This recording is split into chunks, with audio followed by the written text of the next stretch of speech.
Students నిన్ను కొన్ని questions అడగాలనుకుంటున్నారు. Okay, నేను అడగలేనివి ఏవైనా ఉంటే వాళ్ళు అడుగుతారు. అడగండి. My name is Supriya. Hello Rajiv గారు. ఎక్స్క్లూడింగ్ సుమా గారు, మీకు ఇండస్ట్రీలో ఏ హీరోయిన్ మీద కైండ్ ఆఫ్ క్రష్ ఉందా? హీరోయిన్ ఏ హీరోయిన్ అంటే చాలా ఇష్టం మీకు? నేను వర్క్ చేసిన హీరోయిన్స్ లో ముమైత్ ఖాన్ నాకు బాగా ఇష్టం. డోంట్ టేక్ ఇట్ అంటే మీరు నవ్వుతున్నారు కానీ నాకు సీరియస్ గానే అమ్మాయి the kind of dedication, the kind of work she does, fantastic, beautiful dancer she is. సరే, ఓకే, నెక్స్ట్. హలో రాజీవ్ గారు. హాయ్ సుమా గారు. ఐఎమ్ నేహా. యాక్చువల్లీ మీరు సుమ గారికి ఏ లాంగ్వేజ్ లో ప్రపోజ్ చేశారు? తనకు అర్థమయ్యేటట్టు మలయాళంలో చేశారా లేదా? మలయాళం తెలుసు కానీ షీ వాస్ తెలుగులోనే కన్వర్స్ చేస్తూ ఉండేది. ఇప్పుడు బాగా అలవాటు అయిపోయింది కాబట్టి ఐ లవ్ యూ ఇంగ్లీష్ లో ఐ లవ్ యూ. అయితే నేను మిమ్మల్ని ప్రేమిస్తున్నాను, మీరు అలాంటివి తెలుగు భాషలో కుదరలేదు, ఐ లవ్ యూ అని చెప్పాను అంతే. చెప్పిన డేట్ గుర్తుందండి మీకు? అబ్బా, మేము అడగకూడదా? నాకు గుర్తున్న డేట్ ఏంటంటే నేను చెప్పిన డేట్ గుర్తులేదు కానీ తను ఓకే చేసిన డేట్ గుర్తుంది. మే 26.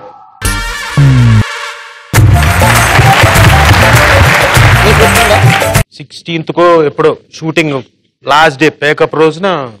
అంతకుముందు చెప్పిన ఒక వారం రోజుల వరకు సమాధానం ఏం రాలేదు. మళ్ళీ రెండోసారి ఇంకా లాస్ట్ డే అయిపోతుంది కదా, let's give us a try అని వెళ్ళి లక్కీగా ఆ రోజు కారు మళ్ళీ బండి లేకపోవడం కూడా అదృష్టమైంది. పాపం బెనర్జీ గారు మీరు బయలుదేరండి అమ్మా అన్నారు. అంటే ఎందుకండి, ఈవిడే చాలా గొప్పగా, ఎందుకండి రాజీవ్ కారు ఉందిగా, రాజీవ్ కారు తీసుకెళ్తాను. అలాగేనండి నేను ఓహో అనుకుంటూ అంబాసిడర్ కారు తోలుకుంటూ ఎట్టు కూడా దాకా వెళ్ళాను కార్లో. నెక్స్ట్ క్వశ్చన్ అడగడానికి ఒక అమ్మాయి లేచి మళ్ళీ కూర్చుంది. నెక్స్ట్. హాయ్ రాజు గారు. హాయ్ సుమ. నా పేరు నాగరాజు. మీరు ఇంట్లో ఏమని పిలుస్తారు సుమ గారిని? నా పేరేంటన్నా ఫస్ట్? రాజు గారు. రాజు గారా?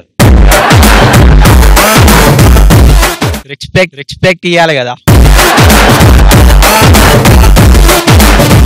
సరే వదిలే రాజా, అందుకే నేను రాజుగారిని చేశాను. అంటే తను ఏమైనా వేరే చోట ఏమైనా చదివి యూజువల్ గా రాజు అని పిలిస్తే ఈయనకి ఇరిటేషన్ ఏమో అందుకని పిలిచాడేమో అనుకుంటున్నా. సరే, క్వశ్చన్ ఏంటి? సుమని ఇంట్లో ఏమని పిలుస్తారు? పేరే చాలా చిన్నది, ఇంకేం పిలుస్తారు చెప్పు. బుజ్జి బంగారం అలా అనుకుంటున్నారా? సరే, అలా ఏమనిపిస్తున్నారు? అబ్బే, బుజ్జి బంగారం. సూట్ కావని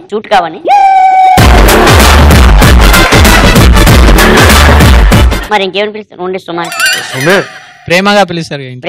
పెళ్లి చేసుకునే రోజు నేను ప్రత్యేకంగా తన కోసం కొన్ని సాంగ్స్, అంటే నేను సొంతంగా తయారు చేయలేదు కానీ ఆల్రెడీ వచ్చిన సాంగ్ ఒకటి నేను దగ్గరుండి ప్లే చేయించుకున్నాను నా పెళ్లి రోజున. పెళ్లి పుస్తకంలో ఒక పాట ఇష్టం, అమ్మ కొట్టి మనసిలాయో, అది.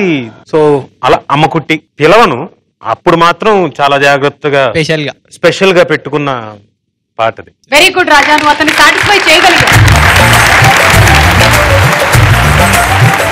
మీరు ఇంట్లో మామూలుగానే మాట్లాడతారు, ఆవిడ మాట్లాడినా మీకు యాంకరింగ్ లాగా అనిపిస్తుందా? నాకు అంటే రాను ఏమైపోయిందంటే అండి, మామూలుగానే మాట్లాడుతుంది, అయితే తను నాకు యాంకరింగ్ చేస్తున్నట్టే అనిపిస్తుంది. ఎందుకంటే నేను ఆ ప్రోగ్రామ్ చూస్తుంటాను. ఒక స్టార్ మహిళ, మన ఈ జంక్షన్, నమస్కారం, ఒక జీన్స్, అలాగే నమస్కారం,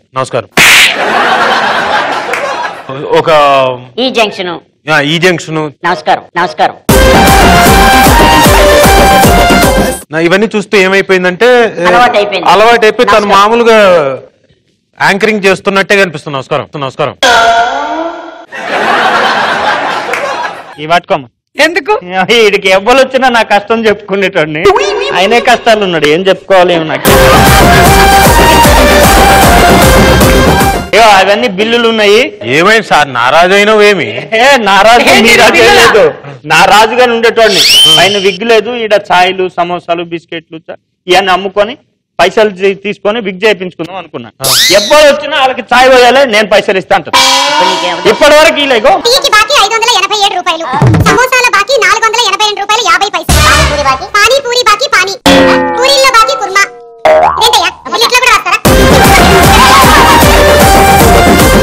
సార్ ఇది సార్ కష్టాలు ఆమెతోని. ఇక మీకు చెప్పుకుందామని వచ్చిన మీరే నాకు చెప్తారేమోనని మళ్ళీ ఏం సార్ మీరు ఎప్పటి సంధి స్టేషన్ లో ఉన్నారు.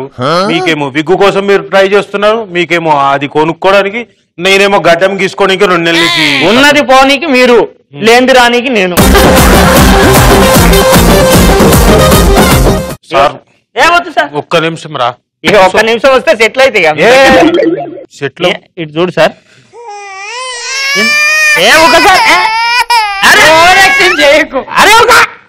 అరే నా కష్టంతో పోల్చుకుని కష్టం కష్టం అనే ఒక సుమ గారితో మీరు ఎట్లయితే కష్టపడుతురో కాసేపు వాటర్ వేస్ట్ అయ్యింది సార్. సమ్మరు